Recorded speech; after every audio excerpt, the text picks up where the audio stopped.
Hello guys, once again welcome to my YouTube channel knowledge adda. तो आज के video में हम जो है वो ओसाजोन फॉर्मेशन जो है वो देखने वाले हैं और साथ में हम जो है वो इसका मैकेनिज्म भी देखेंगे। तो एग्जाम के पॉइंट ऑफ व्यू से वेरी इंपॉर्टेंट टॉपिक है। यहाँ पे देखिए क्वेश्चन यहाँ पे लिखा है, इस टाइप से क्वेश्चन जो है वो आपको एग्जाम में पूछे जाते हैं। क्या कारण है कि ग्लूकोज तथा फ्रक्टोज समान ओसाजोन देते हैं? मीन्स इसमें यह कहा जा रहा है कि अगर हम ग्लूकोज का रिएक्शन फेनिल हाइड्रोजन के साथ कराते हैं, यहाँ पे देखिए ग्लूकोज का फॉर्मूला लिखा हुआ है मैंने। अगर हम यहाँ पे ग्लूकोज का रिएक्शन फेनिल हाइड्रोजन के साथ कराते हैं उसका रिएक्शन, तो यहाँ पे हमें ओसाजोन प्राप्त होता है। यहाँ पे आप ओसाजोन का फॉर्मूला देख सकते हो। लेकिन अगर हम फ्रक्टोज का रिएक्शन भी अगर हम फेनिल हाइड्रोजन के साथ कराते हैं, फेनिल हाइड्रोजन के 3 मॉलिक्यूल के साथ अगर हम फ्रक्टोज का रिएक्शन कराते हैं तो भी हमें ओसाजोन मिलता है। तो मतलब यहाँ पे ये होता है कि अगर हम ग्लूकोज का रिएक्शन फेनिल हाइड्रोजन के साथ कराते हैं तो भी हमें ओसाजोन मिलता है, और यहाँ पे फ्रक्टोज के साथ हम रिएक्शन कराते हैं तो भी हमें ओसाजोन मिलता है। तो इसी चीज को यहाँ पे क्वेश्चन में पूछा गया है कि क्या रीजन है कि ग्लूकोज तथा फ्रक्टोज समान ओसाजोन देते हैं, मतलब इक्वल ओसाजोन जो है वो देते हैं। तो यहाँ पे तो खैर यहाँ पे रिएक्शन जो है वो आप देख रहे हो, आगे हम जो है वो इसका मैकेनिज्म भी समझेंगे। तो चलिए सबसे पहले ग्लूकोज का हम देख लेते हैं। ग्लूकोज का फॉर्मूला जो है वो इस तरीके से मैंने लिखा हुआ है। तो ये है आपका ग्लूकोज का फॉर्मूला। यहाँ पे हम जो है वो फेनिल हाइड्रोजन के जो है वो 3 मॉलिक्यूल यूज करेंगे और इन दोनों का हम जो है वो आपस में रिएक्शन कराते हैं। जब इन दोनों का आपस में रिएक्शन होता है तो हमें ओसाजोन मिलता है। ओसाजोन का फॉर्मूला जो है वो आप इस तरीके से देख सकते हो। साथ में हमें C6H5NH2 का एक मॉलिक्यूल प्राप्त होता है और NH3 और वाटर के 2 मॉलिक्यूल भी हमें प्राप्त होते हैं। उसी प्रकार से अगर हम फ्रक्टोज की बात करें तो फ्रक्टोज का फॉर्मूला आप यहाँ पे देख सकते हो, CH2OH C+O। ये है जो आपका फ्रक्टोज का फॉर्मूला। और फ्रक्टोज को अगर हम फेनिल हाइड्रोजन के 3 मॉलिक्यूल के साथ इसका रिएक्शन कराते हैं तो भी हमें ओसाजोन मिलता है। यहाँ पर भी C6H5NH2 मॉलिक्यूल बनते हैं, NH3 मॉलिक्यूल बनते हैं और वाटर के 2 मॉलिक्यूल बनते हैं। तो इसी चीज को हमें जो है वो मैकेनिज्म में समझना है कि आखिर ये फ्रक्टोज और ग्लूकोज जो है वो समान ओसाजोन जो है वो क्यों देते हैं। दोनों जो है वो फेनिल हाइड्रोजन के साथ रिएक्शन करके ओसाजोन क्यों देते हैं। तो यहाँ पे जो आपका CHOH3 और CH2OH है उसे हम लोग R करके जो है वो आगे लिखेंगे, फ्रक्टोज में भी और ग्लूकोज में भी। क्योंकि जो नीचे का तो ये दो CHOH3 और CH2OH है उसका कोई भी यहाँ पे रिएक्शन में विशेष कोई महत्व नहीं है, इसलिए हम लोग इसे डायरेक्ट R करके जो है वो आगे जब मैं आप लोगों को मैकेनिज्म बताऊंगी तो यहाँ पे हम इन दोनों चीज को R करके जो है वो लिखेंगे। तो क्लियर हुआ। तो अभी आप जो है वो इन दोनों को लिख लीजिए। दोनों का रिएक्शन, ग्लूकोज के साथ फेनिल हाइड्रोजन का रिएक्शन कराएंगे तो कैसे किस टाइप से ओसाजोन यहाँ पे मिल रहा है, और फ्रक्टोज मतलब दोनों जो है वो सेम ही है, बस आप लोगों का ये फ्रक्टोज और ग्लूकोज का फॉर्मूला बस चेंज है, बाकी तो पूरा ये दोनों का सेम ही है। यहाँ तक क्लियर हुआ आपको फ्रक्टोज और ग्लूकोज। अब चलिए ये सब रिएक्शन कैसे हुआ है उसका हम मैकेनिज्म देखते हैं।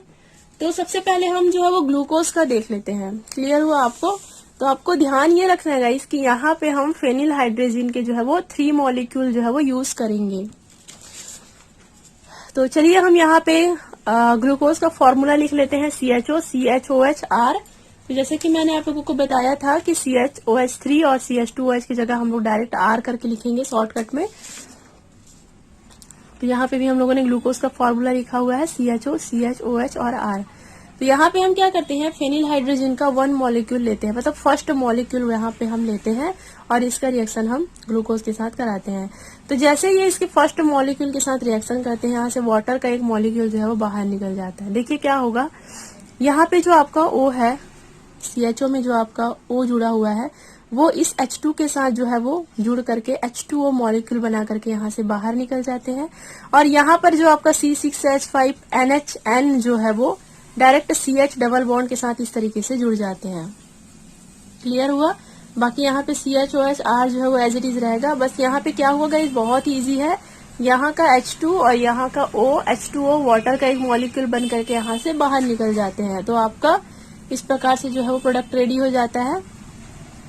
तो हम यहाँ पे फेनिल हाइड्रोजन के फर्स्ट मॉलिक्यूल का हम लोगों ने यहाँ पे यूज हम लोग कर चुके हैं। अब देखिए क्या होगा, इनका जो है वो रीअरेंजमेंट होगा। रीअरेंजमेंट मतलब आप समझते हो, पुनर्विन्यास की क्रिया।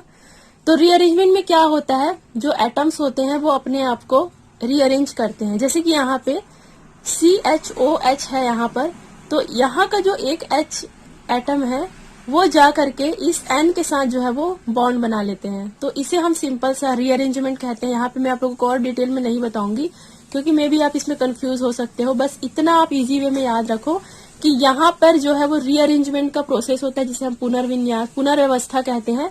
और पुनर्व्यवस्था में H जो है वो इस N के साथ आकर के जुड़ जाते हैं। यहाँ पे मैंने फर्स्ट सेकंड स्टेप लिखा हुआ है ताकि जो भी मैकेनिज्म 5 स्टेप में कंप्लीट होगा हर एक स्टेप को आप अच्छे से समझ सको। तो यहाँ पे जो है वो रीअरेंजमेंट हुआ। रीअरेंजमेंट होने के बाद एक H जो है वो यहाँ पर जो है वो आकर के इस तरीके से जो है वो जुड़ जाते हैं। क्लियर हुआ? अब चलिए हम थर्ड नंबर की स्टेप में आते हैं। थर्ड नंबर की स्टेप में क्या होगा, रीअरेंजमेंट होने के बाद ये जो आपका H है वो इस H के साथ जो है वो जुड़ जाते हैं, मतलब NH2 यहाँ पे बन जाता है और C6H5NH2 का फिर से एक मॉलिक्यूल जो है वो यहाँ से बाहर निकल जाता है। क्योंकि मैंने शुरू में ही बताया था आपको कि क्या क्या यहाँ से बाहर निकलने वाला है। C6H5NH2 वाटर के 2 मॉलिक्यूल और NH3 वाटर का 1 मॉलिक्यूल तो ऑलरेडी निकल चुका है। तो थर्ड स्टेप में आपका C6H5NH2 भी जो है वो यहाँ से बाहर निकल जाएंगे। ये H जो है वो यहाँ पर NH2 के साथ जो है वो आकर के जुड़ जाएंगे और ये आपका C6H5NH2 जो है वो यहाँ से बाहर निकल जाएगा।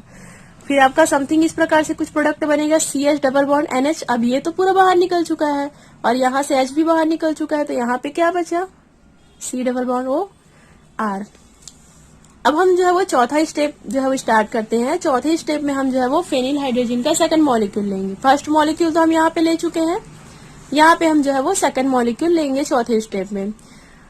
अब यहाँ पे क्या होगा, देखिए वाटर का 1 मॉलिक्यूल जो है वो फिर से बाहर निकलेगा। ये जो आपका C डबल बॉन्ड O दिख रहा है, ये जो O है वो इस H2 के साथ, क्योंकि हम लोग यहाँ पे सेकंड मॉलिक्यूल ले रहे हैं, तो इस H2 के साथ ये O जो है वो फिर से H2O का 1 मॉलिक्यूल जो है वो यहाँ से बाहर निकल जाते हैं। तो क्या होगा, देखिए यहाँ पे अब जितना बचा हुआ है वो इस C के साथ जो है वो आकर के जुड़ जाते हैं। तो क्या क्या बचा यहाँ पे, C6H5NH, तो NNH C6H5।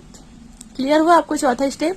लास्ट स्टेप देखिए पांचवें स्टेप में, यहाँ पे जो आपका प्रोडक्ट बना हुआ है उसका रिएक्शन जो है वो हम फिर से थर्ड मॉलिक्यूल के साथ कराते हैं, फेनिल हाइड्रोजन के। तो जैसे हम इसका रिएक्शन फेनिल हाइड्रोजन के साथ कराते हैं थर्ड मॉलिक्यूल के साथ, यहाँ से आपका एक H जो है वो इस H2 के साथ जो है वो इस NH के साथ जो है वो आकर के जुड़ जाएंगे और NH3 बना करके यहाँ से बाहर निकल जाएंगे। मतलब ये आपका NH2 और यहाँ से एक H, तो यहाँ पर आप क्या बच गया, CH डबल बॉन्ड N, और यहाँ पे जो भी बाकी बचा है आप उसे यहाँ पर जो है वो आकर के आप अटैच कर दोगे, तो ये आपका ओसा जोन जो है वो रेडी हो जाएगा। मतलब यहाँ पे तो हम लोगों ने कुछ नहीं किया है, यहाँ से एक H जो है वो इस NH2 के साथ जुड़ करके NH3 बना के बाहर निकल जाते हैं। बाकी ये आपका C6H5NH जो बचा हुआ है आप उसे यहाँ पर आकर के जोड़ दीजिए, आपका ओसा जोन जो है वो ओसा जोन का फॉर्मेशन जो है वो हो जाता है। तो हम लोगों ने देखा इस 5 स्टेप में हम लोगों ने इसे कंप्लीट किया हुआ है, बहुत इजी है। तो ध्यान रखना है आपको, फेनिल हाइड्रोजन के तीनों मॉलिक्यूल को हम जो है वो एक एक करके यूज करेंगे, फर्स्ट सेकंड एंड थर्ड, और बीच बीच में आपका वाटर का मॉलिक्यूल NH3 C6H5NH2 ये सब जो है वो निकलते जाएंगे। तो इसको तैयारी करने का बस एक ही आपके पास वो है कि आपको इसको लिख लिख कर जो है वो प्रैक्टिस करना होगा। अब हम ग्लूकोज का तो देख लिए मैकेनिज्म, अब हम क्या करेंगे, फ्रक्टोज का देखेंगे। क्योंकि देखिए अगर आप ये ग्लूकोज का मैकेनिज्म समझ गया हो ना तो फ्रक्टोज को भी आप जो है वो आसानी से समझ जाओगे, क्योंकि सेम है, सेम पूरा है, बस थोड़ा सा फर्क है। देखिए क्या होता है, यहाँ पे हम जो है वो फ्रक्टोज का फॉर्मूला लेते हैं CH2OH COR। यहाँ पे भी हम जो फेनिल हाइड्रोजन के फर्स्ट मॉलिक्यूल को जो है वो यहाँ पर हम रिएक्शन कराते हैं। तो जैसे हम फर्स्ट मॉलिक्यूल को रिएक्शन कराएंगे, यहाँ पे आप देख रहे हो O और यहाँ का H2O बन के यहाँ से वाटर का एक मॉलिक्यूल जो है वो बाहर निकल जाता है और यहाँ पर जो भी बचा रहेगा वो C के साथ आकर के जुड़ जाएंगे। देखिए इस तरीके से H2 तो यहाँ से बाहर निकल गया H2O के रूप में। ये आपका प्रोडक्ट बना, पहला स्टेप कंप्लीट हुआ। दूसरे स्टेप में क्या होता है आपका, रीअरेंजमेंट, मतलब पुनर्व्यवस्था। तो रीअरेंजमेंट में क्या होगा, यहाँ पे जो CH2 है वो एक H जो है वो यहाँ पर आकर के जुड़ जाएंगे, मतलब इनका रीअरेंजमेंट होगा। और ये क्या हो जाएगा आपका, पहले क्या था C डबल बॉन्ड NNH था, तो ये CH2 का एक H जो है वो यहाँ पे आकर के जुड़ जाएंगे, तो ये आपका CNH C6H5 हो जाएगा। यहाँ से क्या होगा, जैसे इनका रीअरेंजमेंट होगा माइनस C6H5NH2 का एक मॉलिक्यूल जो है वो यहाँ से बाहर निकल जाएगा। यहाँ का जो एक H है यहाँ पर आकर के जुड़ जाएंगे और C6H5NH2 बन करके जो है वो यहाँ से बाहर निकल जाएंगे। और आपका इस तरीके से बनेगा CHO, क्योंकि यहाँ का एक H तो बाहर निकल चुका है इनके साथ जुड़ करके, तो यहाँ पे क्या बचा, केवल CHO बचा हुआ है और यहाँ पे ओनली CNH बचा हुआ है। तो इस प्रकार से आपका बन गया। थर्ड स्टेप में हम आते हैं। थर्ड स्टेप में हम जो है वो फेनिल हाइड्रोजन के सेकंड मॉलिक्यूल जो है वो यूज करेंगे। तो जैसे हम सेकंड मॉलिक्यूल को यूज करते हैं, यहाँ का H2 जो है वो यहाँ के O के साथ फिर से वाटर का मॉलिक्यूल लेकर के जो है वो अलग हो जाते हैं और बाकी जो बचा रहता है वो इस CH के साथ आकर के जुड़ जाते हैं। लास्ट स्टेप में हम क्या करते हैं, चौथे स्टेप में फेनिल हाइड्रोजन का थर्ड मॉलिक्यूल लेते हैं और यहाँ जो फेनिल हाइड्रोजन का जो थर्ड मॉलिक्यूल है उसका ये जो लास्ट वाला NH3 है वो इसके H से जुड़ के माइनस NH3 यहाँ से जो है वो निकल जाते हैं। बाकी ये जो बचा हुआ है C6H5NH वो CN के साथ आकर के जुड़ जाते हैं और आपका ओसाजोन जो है वो बन जाता है। तो दोनों में आप लोगों ने क्या देखा, ओसाजोन यहाँ पे समान ओसाजोन दे रहे हैं। ग्लूकोज में भी हम लोगों ने लास्ट में देखा ओसाजोन बनता है और फ्रक्टोज में भी आपका ओसाजोन बनता है। सो गाइस दोनों मैकेनिज्म जो है वो काफी मिलते जुलते हैं, आपको प्रैक्टिस करना होगा। तो आई होप यू गाइस आज का वीडियो आप लोगों के लिए हेल्पफुल रहा होगा and thank you so much for watching.